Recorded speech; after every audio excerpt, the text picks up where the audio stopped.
Welcome to Wine, Food and Travel with me, Marc Millon, on Italian Wine Podcast. Listen in as we journey to some of Italy's most beautiful places in the company of those who know them best, the families who grow grapes and make fabulous wines. Through their stories, we will learn not just about their wines, but also about their ways of life, the local and regional foods and specialities that pair naturally with their wines, and the most beautiful places to visit. We have a wonderful journey of discovery ahead of us, and I hope you will join me. This episode is proudly sponsored by Vivino, the world's largest online wine marketplace. The Vivino app makes it easy to choose wine. Enjoy expert team support, door-to-door delivery, and honest wine reviews to help you choose the perfect wine for every occasion. Vivino. Download the app on Apple or Android and discover an easier way to choose wine. Welcome to Wine, Food and Travel with me, Marc Millon, on Italian Wine Podcast. In recent episodes, we've been exploring the far north of the country, just below the Alps, in German-speaking Südtirol or Alto Adige. Today, we're traveling to Italy's deepest south, to the glistening white beaches of the Ionian Sea and up into the rugged wine hills of Cirò to meet our guest, Vincenzo Ippolito, on his historic family wine estate, Ippolito 1845, the oldest winery in Calabria. Thank you so much for joining us, Vincenzo. How are you today? Good morning, Mark. Thanks for the invitation. I'm very good. Finally, our harvest is over. It was a very good harvest, and now we are very excited to taste the new vintages. Was it a good harvest? Did things go according to how you had hoped, or was it a difficult year? Well, no, it was quite good because the climate has been quite stable with not so much rain during the harvest. The summer was pretty hot, but in the end we picked up good fruit at quite good level of quantity.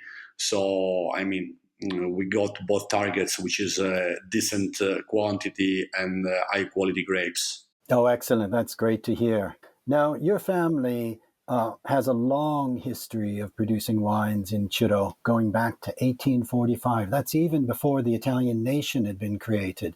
So all of the south of Italy was under the Spanish Bourbons at that time. It's amazing history. So can you tell us a little bit about your family and how you've been making wines over this long period? Yes, for sure. Thanks for the question. So the company is called Ippolito 1845 because in an old building in our farm, we found this big stone on a wall with this date printed on, 1845 V.I. So Vincenzo Ippolito. That Vincenzo Ippolito, of course, is not me, is not even my grandfather. He was the grandfather of my grandfather. You know, here in the South, we have the tradition to call the first son with the same name of our father. So we still keep this name in our family.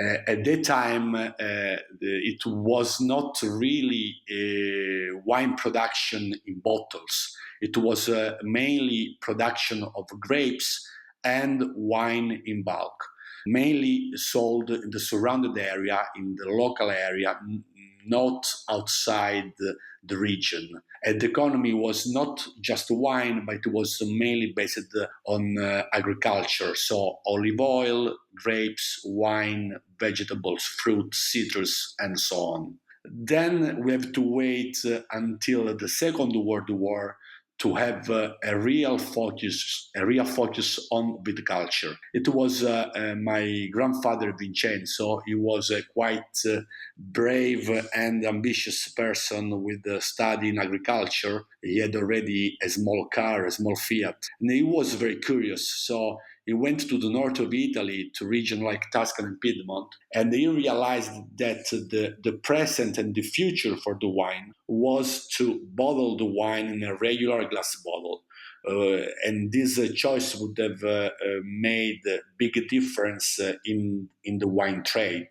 So he came back to its hometown, Cirò Marina, and then he had this great and revolutionary idea to bottle the wine in a 0.75 liter bottle, putting the label on the glass and printing its name on the bottle. So we start to sell our bottles with our brand. At the time, it was only Cantina Vincenzo Ippolito, just his name. Then, in the end of the 60s and the 70s, my father and my uncle decided to put the foundation date on the label, just to make the brand more recognizable and even stronger. After my grandfather, it's my father, my uncle, who still run the same business, but investing much more both in the vineyards and in the winery, but still with the same philosophy.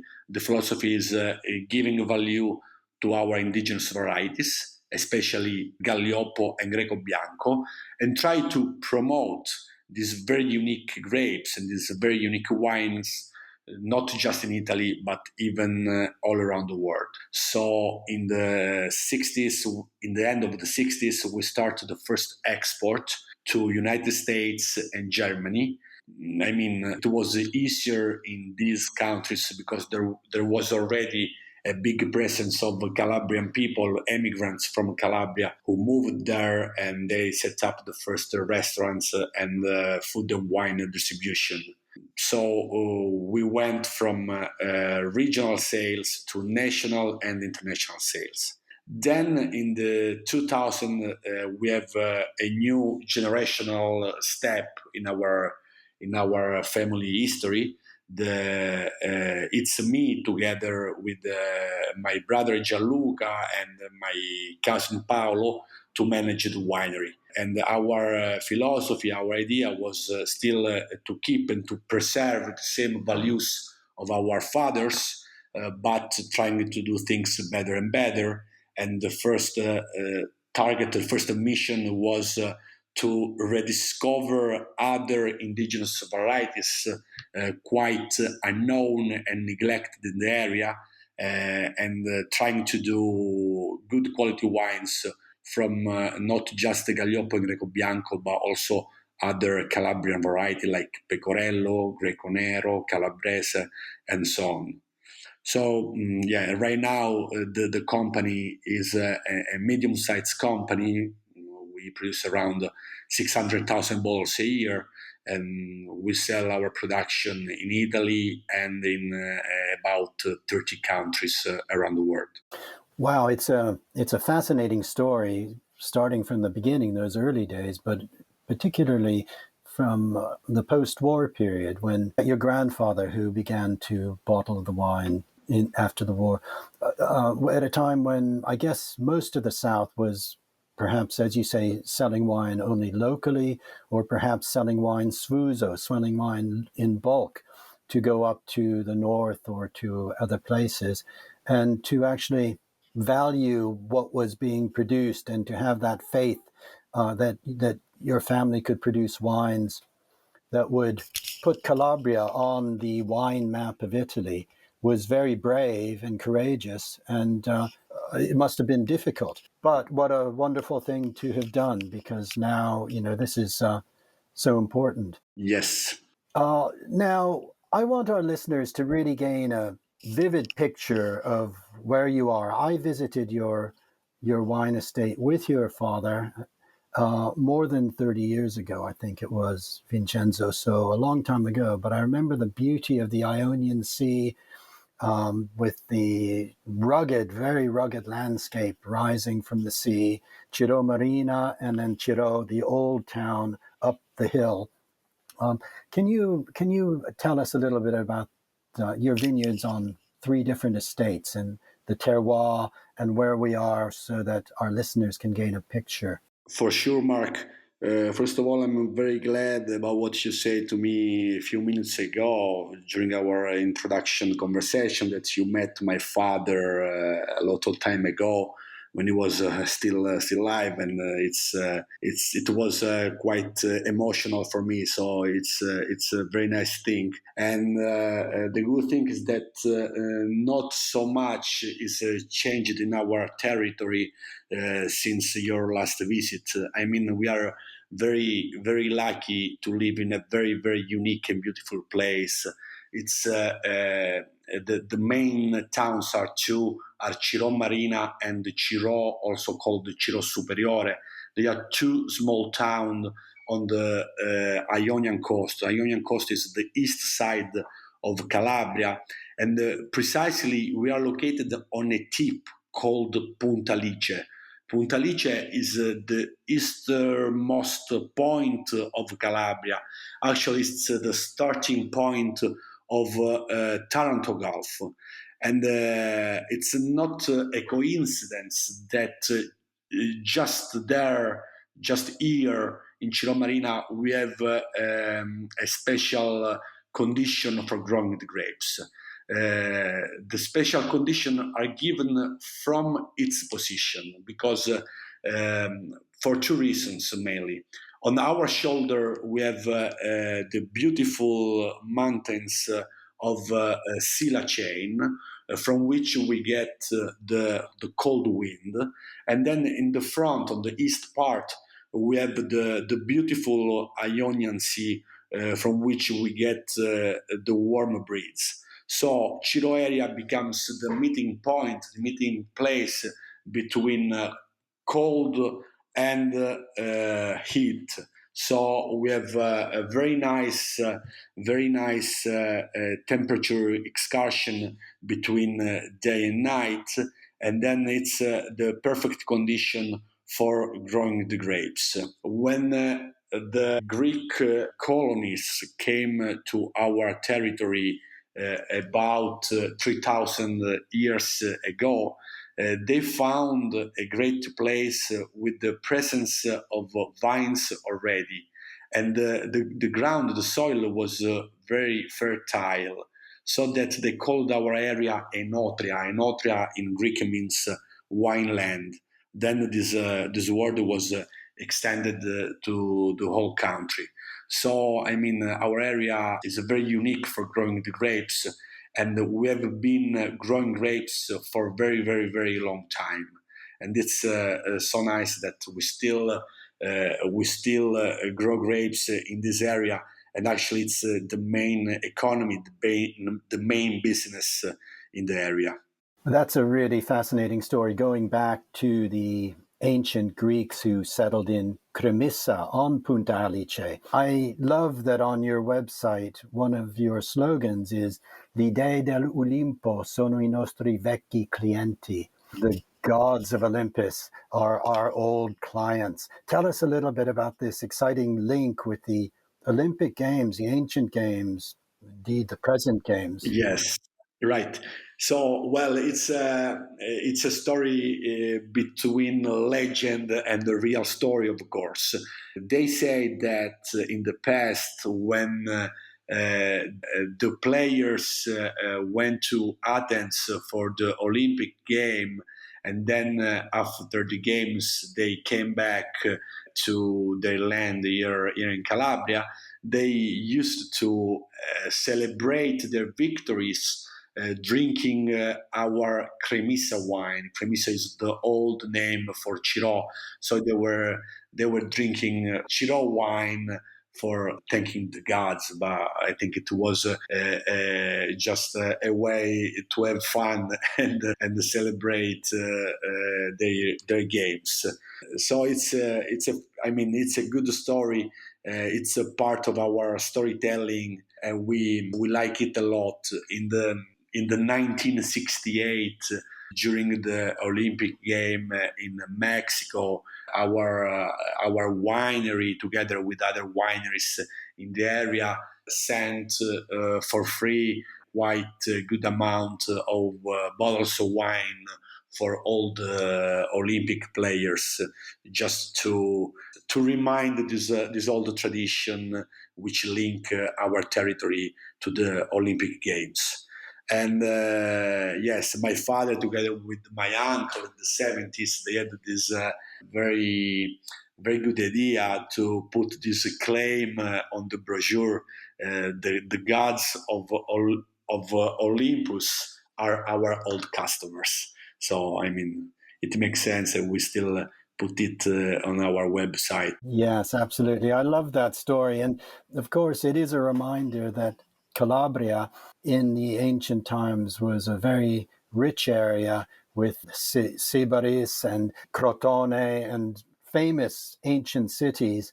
And indeed, I think it was noted for the prowess of its Olympians, the famous wrestler Milo, who I think won 4 or 5 Olympic wrestling titles over 20 years, was I guess we could imagine that Milo, this great wrestler, would have been drinking cremisa or Cirò wine. Yes, it's a nice a nice idea to think of. I believe. Now, Vincenzo, I know that your family have always believed in the native grape varieties, of varieties that have traditionally been grown for hundreds, and maybe these same varieties were around under the Greeks. Gaglioppo, Greco Bianco. Let's just talk a little bit about those two, and then maybe we'll also discuss a few other grapes. That's been very important to you, isn't it, to really express the territory through the local grape varieties? Yes, for sure. So, as I said before,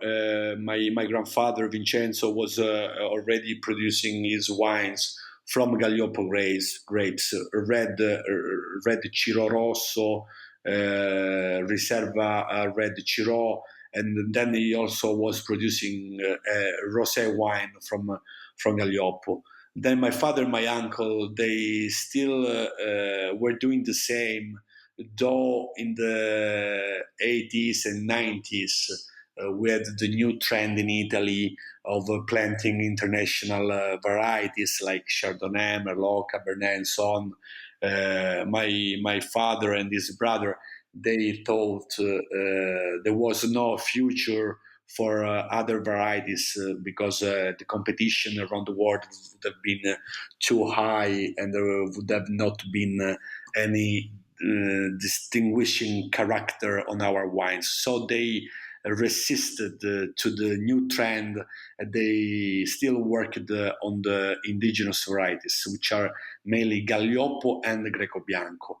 They are two unique, very beautiful, very difficult to work with grapes varieties, but working with these grapes make our job very very challenging on the side, but very enthusiastic on the other side, because we have the great opportunity to offer the market very special and unique wines.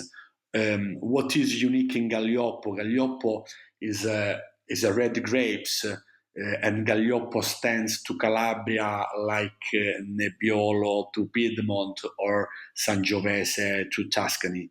You can find Gaglioppo in all Calabria, but the most of the Gaglioppo is cultivated in our area, in Cirò area. Why it's unique? Because first of all, the color. The color is very unique. It's never very very dark, never very violet. It's a nice, brilliant ruby red color when it's young, and then with the aging, it goes to. It becomes a little bit lighter, going to garnet color. So apparently, it looks like a light wine, but it is not light at all because the sugar content inside the grapes is pretty high. So we get quite alcoholic wine. But the good thing is that the alcohol is pretty much well balanced by the high acidity.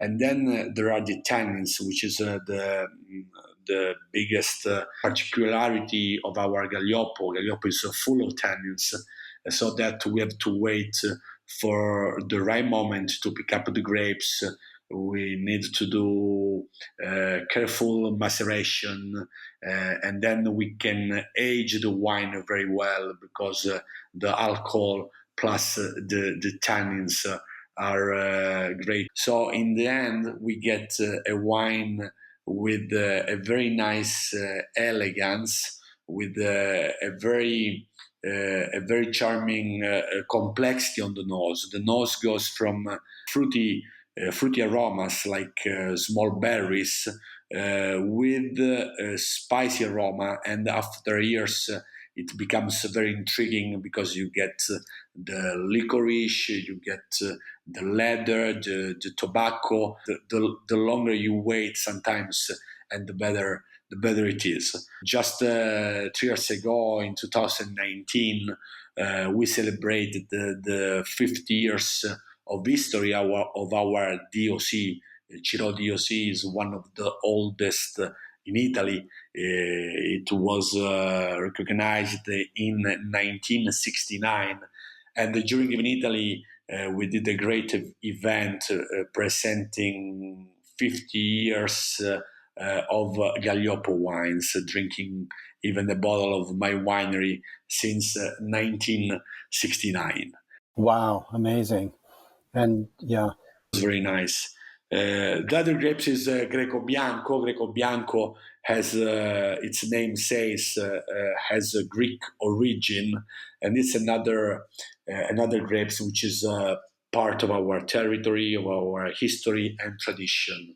Usually, Greco Bianco is not naturally in balance. I mean, usually it gets a nice acidity, but the sugar content is never enough.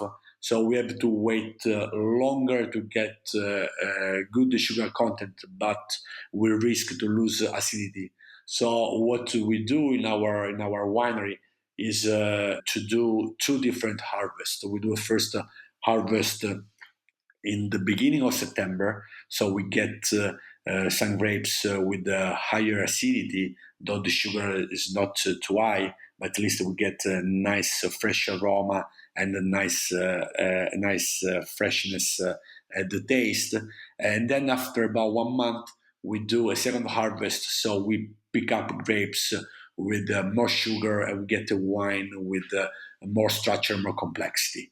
And after fermentation, we blend the two wines together in order to get a wine with a nice balance and nice equilibrium between acidity, freshness, and structure. Yes, so Gaglioppo and Greco Bianco are the main grapes, but Calabria has really a great patrimony heritage of indigenous varieties. Very great biodiversity. So in the last 15 years, our work was of rediscovering and research other old varieties. So we came out with new wines from other Calabrian varieties like Pecorello, Greco Nero, Calabrese, and it makes our offer very interesting because we start with the Gaglioppo and Greco Bianco, which are the best known grapes, and then we go on with these other grapes varieties, not well known, but they are finding their space in the markets because people are curious more and more to get new wines from unknown grapes. I think you're right, and I think that is one of the most interesting things about Italian wines for those who are curious. You can encounter new wines from old grapes that one's never tasted before. I always say to people that when they're looking at a wine list, to not pick the wines they know, but to pick a name they've never heard of, because it wouldn't be there unless there was a reason for that wine to be made. All of your wines, Vincenzo, these are wines that are made to be enjoyed with food. Can you explain to us some of the main features of Calabrian food, and in particular foods that you enjoy in Cirò? Yes, okay. Italy has a great offer of food, so in each region you can enjoy so many excellent things. So even in our region, we have something very unique and very good. And then it depends on where you are. You get different food because Calabria is wet from two different seas, Ionian Sea and Tyrrhenian Sea. And so usually on the coast, the food is mainly based on fish, and then we have beautiful mountains, Sila and Aspromonte, and over there the cuisine is mainly made based on vegetables, mushrooms, and meat, of course, especially wild meat. So in my area, we are famous for a product. It's called sardella. It's the Calabrian caviar. It's made of baby sardines and anchovies with a lot of spicy red pepper and a little bit of fennel seeds. And it's yes, and olive oil, of course, extra virgin olive oil. And it's actually it's our amuse boucher for all the restaurants. Wonderful. Is the fish salted? Is it a cured fish? It's cured. I mean, it's a raw fish, and just the salt and the pepper cure the fish, which you can keep for a long time. So, I mean, the of course the salt and the red pepper preserve the integrity and the quality of the fish, and we just spread spread the fish on crostini, on bruschetta, or you can even do a primo piatto like spaghetti with sardella. And as I told before, usually it's the entree, the welcome entree in all the restaurants in the area, and people are crazy for that. Then there is another dish which I love. Is it's called in Calabrese, it's called pipi e pruppi. It's pipi is peppers and octopus. They are fried on a fry pan, of course, with a lot of olive oils, and then it's between second course and contorno side course. Then we have much more. Of course, we have all the Ionian fish like anchovies, sardinia, swordfish, tuna fish that we usually do with the pasta or just grill it on the grill, and then it's fantastic. And for such a food, we pair our white or even better our rosé from Gaglioppo because the rosé from Gaglioppo is a little structure, little tannins, which pair pretty well with the spicy food. Sure. Now, spicy food, Calabria. You've been mentioning the red pepper, the peperoncino.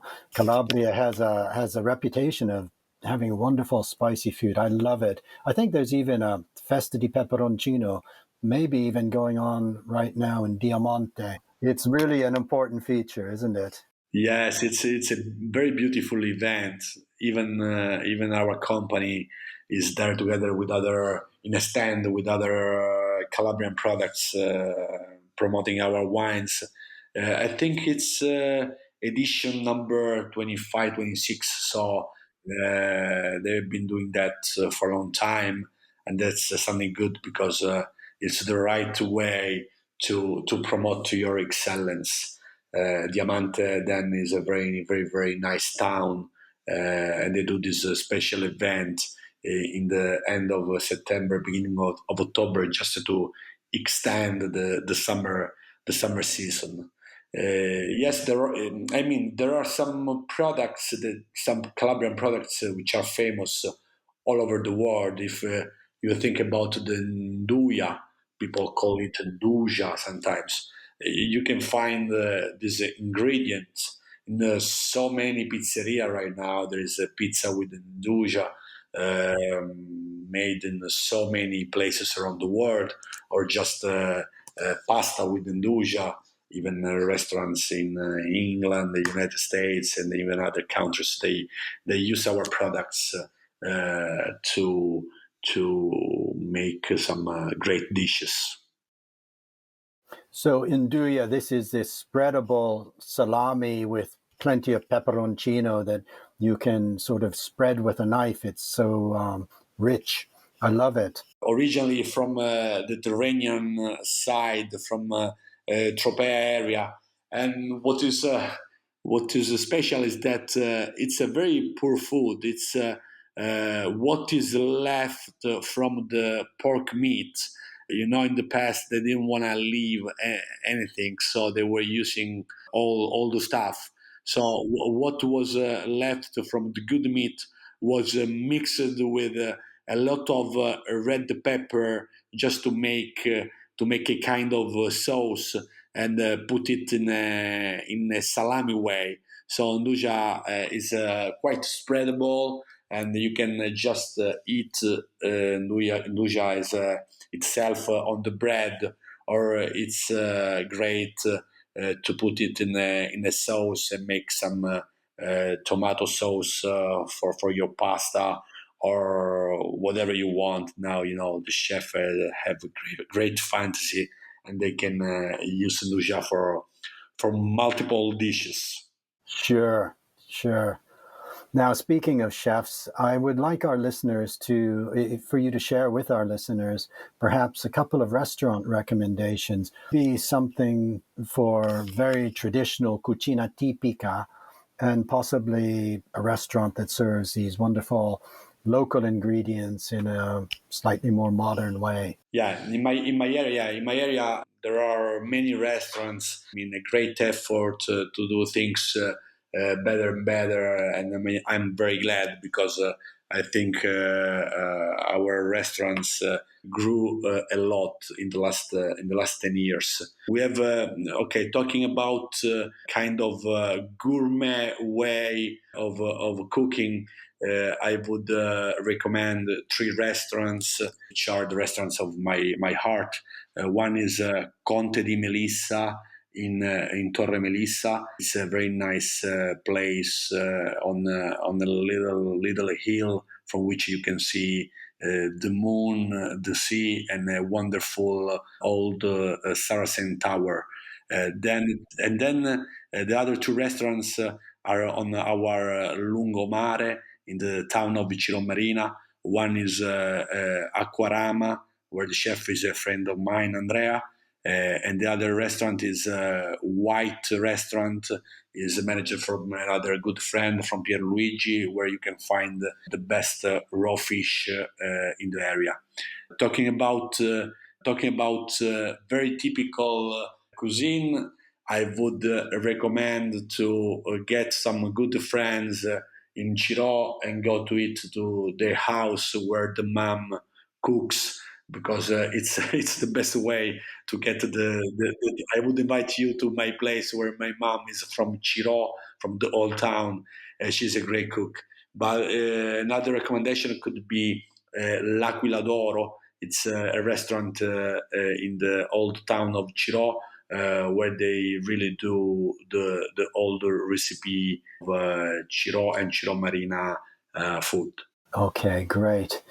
Well, Vincenzo, you've given us a great overview of a very special place, a far-off place. I think, for many of us in our minds, we think of Cirò way down on the Ionian Sea as, quite a long way from our imagined views of Italy, but it's a beautiful area. Your wines are fabulous, and I'm sure that they're best enjoyed with the foods of the area. So I hope that our talk today will encourage our listeners to travel to Cirò to find you, and if not, then to enjoy visiting you every time they encounter your wines, wherever they are. So thank you very much for being my guest today. It's been a real pleasure meeting you, and I look forward to meeting you in person sometime soon. Thanks a lot for the invitation and for the nice conversation. Thanks. Thanks. Bye. Bye. We hope you enjoyed today's episode of Wine, Food and Travel with me, Marc Millon, on Italian Wine Podcast. Please remember to like, share, and subscribe right here or wherever you get your pods. Likewise, you can visit us at ItalianWinePodcast.com. Until next time, chin chin.